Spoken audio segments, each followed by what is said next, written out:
জুলাই আন্দোলনে মানবতাবিরোধী অপরাধের মামলায় বুধবার ট্রাইব্যুনালে হাজির করা হয়েছে ক্ষমতাচ্যুত আওয়ামী লীগ সরকারের মন্ত্রী, উপদেষ্টা, সংসদ সদস্য সহ ৩৭ আসামিকে। এদিন ৮ ডিসেম্বরের মধ্যে তাদের বিরুদ্ধে তদন্ত শেষ করার আদেশ দিয়েছেন ট্রাইব্যুনাল ১।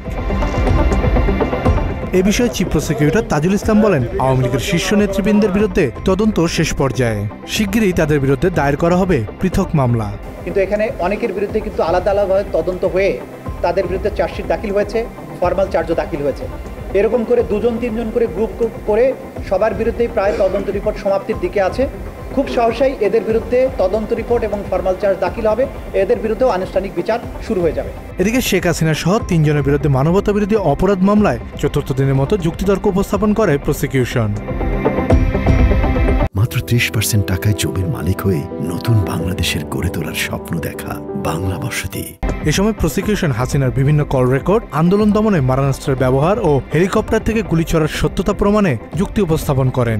যে তার সুপিরিয়র স্ট্যাটাসকে ব্যবহার করে তিনি যে নির্দেশ দিয়েছিলেন মারণাস্ত্র বা লিথাল ওয়েপন ব্যবহার করে, হেলিকপ্টার, ড্রোন ব্যবহার করে আন্দোলনকারীদেরকে হত্যা করতে, সেইটার উপরে আমাদের আর্গুমেন্ট আমরা বিশেষভাবে কনসেন্ট্রেটেড রেখেছি।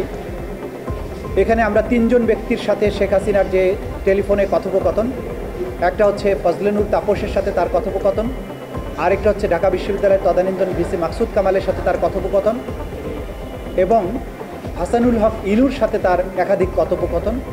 এই কথোপকথনে তিনি নিশ্চিত করেছেন যে তিনি আইন শৃঙ্খলা রক্ষাকারী বাহিনীকে, পুলিশ, বিজিবি, র্যাব তাদেরকে এই নির্দেশ দিয়েছেন যে আন্দোলনকারীদেরকে লিথাল ওয়েপন ব্যবহার করে দেখামাত্রই, অর্থাৎ জমায়েত হওয়ার আগেই, শুরু থেকেই হত্যা করার নির্দেশ দিয়েছেন।